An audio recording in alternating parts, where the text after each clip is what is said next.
In today's video, we have the 10 worst ever CGI moments in films. Anyway, let's get into the video. It must be devastating as a filmmaker to pump your heart and soul into a project only for it to be weighed down by a few, or more than a few in some cases, god-awful CGI moments. But it must be said that designing computer-generated imagery is no mean feat. It can take months or even years for visual effects teams to craft high-quality CGI sequences for a feature, and even then there's always room for improvement. However, the likes of Avatar and Avengers Infinity War and Endgame have now shown us what is truly possible when it comes to the world of CGI in film. So that's why it can be so painfully obvious when a particular effect doesn't stick the landing. I'm Gareth from WhatCulture.com, and here are 10 terrible CGI movie moments you cannot unsee. Number 10. Baywatch. Worst fire ever. 2017's Baywatch got you into the cinema for one of two reasons. You either wanted to stare at the pretty cast for 2 hours, or you heard that the film was rated R and wanted to see what all the fuss was about. What you definitely didn't expect to see was out-of-this-world CGI effects which would have made Steven Spielberg proud. And it's a good thing too, because we definitely did not get that in this Dwayne "The Rock" Johnson vehicle. The infamous moment which stands out as one of the worst uses of CGI in modern movie history happens during Mitch Buchanan and the gang's daring attempt to rescue some civilians from a burning boat in the middle of the sea. As they get close to the floating blaze, it becomes clear that these flames are 100% fake. Painfully fake.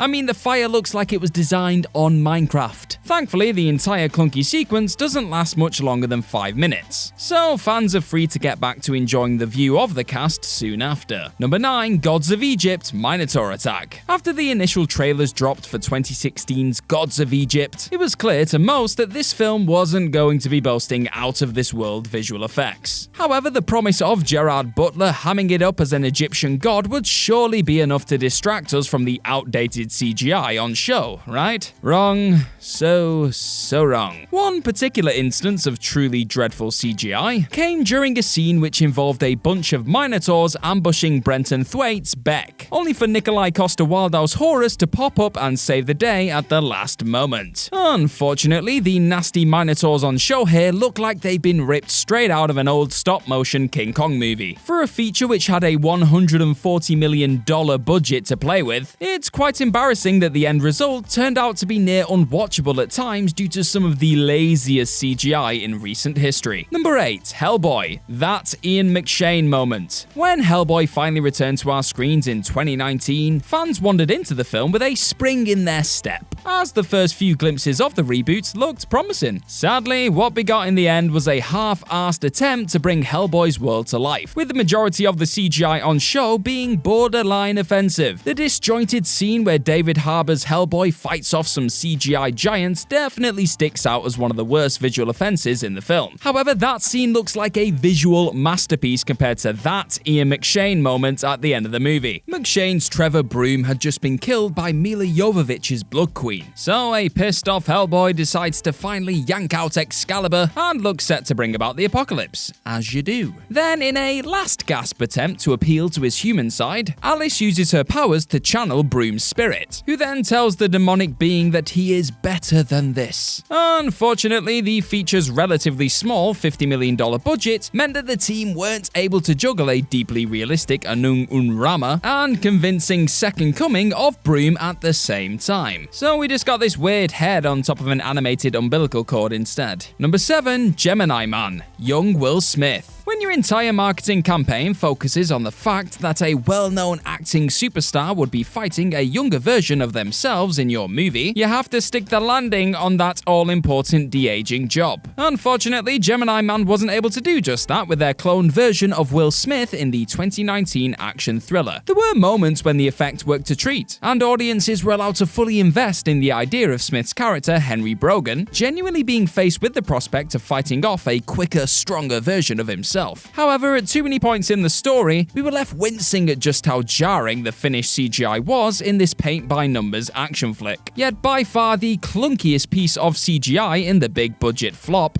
was the final scene involving Brogan's clone being visited by the original Brogan at college. Too many Brogans. Here, the clone looks like he's been pasted in from a cutscene in a video game, and a film which seemed focused on delivering next-level visual effects ultimately ends on a de-aging duff note. Number 6. Cats. Pretty much all of it. All of the talk coming into Tom Hooper's cinematic take on Andrew Lloyd Webber's Cats centered around the director's use of groundbreaking visual effects to bring his titular felines to life. Yet, when the first trailers hit the internet for this visual furball, fans all around the world were left feeling slightly disturbed or even concerned about what had been conjured up by the film's visual effects team. Actors such as Sir Ian McKellen and Dame Judi Dench had been morphed into catrocities before our very eyes. But we were still a few months away from the film's release date. However, they could not improve the visuals in time. Instead, they rushed the feature into cinemas and were forced to re-release another version of the film at a later date, to cover up some CGI blunders such as Dench's wedding ring being very much visible. Sadly, even the re-release couldn't mask the odd decision to put noses on inconsistently sized, digitally altered cat/human hybrids, and so much of the film just ended up feeling like one big acid trip. Number 5. Terminator 3: Rise of the Machines. Fake gravestones. Coming into the third installment of the Terminator franchise, fans were pretty much convinced that the series could do no wrong. The original James Cameron flick boasted some of the best practical effects of its time, and Judgment Day also held its own in terms of its impressive visuals. Rise of the Machines did its best to keep pace with its predecessors in 2003, but there were a few moments where the effects stuck out like a sore mechanical thumb, the worst of which goes down in a cemetery, when Arnold Schwarzenegger's Terminator is attempting to flee the scene with John Connor in a coffin. After safely shoving said coffin into the backseat of a hearse, the pair pick up Kate Brewster just as she's about to be blown to bits by the evil T-X. But not before Arnie blasts the nasty robot with a rocket launcher straight into one of the worst digitally rendered objects in cinema history, an ill-fated gravestone. Brewster is saved and the three manage to get away from the scene. However, the fans in the cinema could not get away from the fact that they just witnessed some absolutely rotten CGI in a near $200 million blockbuster. Number 4. Venom: Final Battle. Tom Hardy's Eddie Brock morphing into the hulking symbiote was a visual treat at times in 2018's Venom, and the scene where he completely massacred a SWAT team was a particular highlight of the Spider-Verse spin-off. However, all that good work was very nearly overshadowed by a few cringeworthy CGI moments in the climactic final battle between Venom and Riot and Eddie Brock and Carlton Drake. As the enemies tear chunks out of each other, both symbiotes half split away from their hosts. In this moment, Venom and Riot are seen trying to get the better of one another, while Drake and Brock continue to wrestle for dominance. Yet it was painfully obvious that a cartoonish Hardy and Riz Ahmed had been digitally placed into that scene. If that terrible CGI beat wasn't bad enough, when time slows down as Riot slowly engulfs Brock and Venom, the flick quickly starts to enter B-movie visual territory, which isn't exactly what you want from a film which cost over $100 million to make. Number 3. Pirates of the Caribbean: Dead Men Tell No Tales. Shark Attack. There was a time when the Pirates of the Caribbean franchise was home to some of the most convincing visual effects in modern cinema. However, here we are off the back of the most recent outing for Johnny Depp's Captain Jack Sparrow in 2017's Dead Men Tell No Tales, and it looks as though the CGI wheels have completely fallen off this once visually stunning world. Depp's de-aging in the flick wasn't actually half bad, but that's about as good as it got for the fifth Pirates film's visuals. The worst culprit came during a scene where Jack and Brenton Thwaites' Henry Turner were being chased by ghost sharks. Yep, they're a thing now. Looking, ironically, like the sort of unpleasing visual effect you'd find in an immersive theme park ride, the moment where one of the sharks jumps out of the water and attempts to munch the two main characters felt about as believable as the thought of a decent fifth Pirates film did on paper. Number 2. The Predator: Predadogs. Though many felt that the most soul-destroying part of Shane Black's The Predator was the film's decision to make the big evil a badly animated Ultimate Predator, I see your super CGI'd 11-foot-tall monstrosity and raise you a pair of god-awful Predadogs. These two just looked positively terrible, and their appearance only got worse during a scene which involved the abominations trying to turn Jacob Tremblay's Rory McKenna into Predator chum. Clearly trying to cover up just how much of a visual mess these alien canines had become, most of the action involving them took place at night. However, even that couldn't stop one of the dogs looking like a creature out of an early installment of the Doom franchise when it was swatted away by an oncoming vehicle. Things went from bad to worse when one of the dogs decided to chase down Boyd Holbrook's Quinn McKenna, only to be turned into a deeply unsatisfying gloopy green disaster in midair thanks to a grenade being pumped down its throat by McKenna. Had Black decided to spend a little bit more time making sure those CGI characters didn't resemble entities from an early 2000s video game, he could have at least produced a Predator film that bloody looked the part. Number 1. Guardians of the Galaxy Volume 2 – Ego's Expansion. When the first Guardians of the Galaxy film burst onto the scene in 2014, it was universally praised for its mix of perfectly crafted humor and deeply flawed characters who you could fully relate to. Even the talking tree. Yet one aspect of that first film, which was a little overlooked, was just how stunning some of the visual effects were. So that's why it was so weird to see such a blatantly awful piece of CGI wedged into the finale of the 2017 sequel. As Ego's seedlings began to terraform and his expansion started to become a reality, MCU fans in cinemas all over the planet couldn't help but wonder why his terrifying plan looked an awful lot like a blue version of Flubber eating cities. Thankfully, the epic battle between Peter Quill and his father, coupled with Yondu's heartbreaking sacrifice, helped cover up this big old blue mess. But for a moment there, it definitely looked like James Gunn had completely crapped the CGI bed in the final moments of Volume 2. And that's our list. Know of any other terrible CGI moments that you cannot unsee? Then feel free to let us know all about them in the comment section below. And do not forget to like, share, click on that subscribe button and ring the bell while you're there. Also, be sure to head on over to whatculture.com and click on some more brilliant articles just like the one this video is based on. I have been Gareth from whatculture.com. Thank you very much for watching today, and I'm sure I'll see you very, very soon.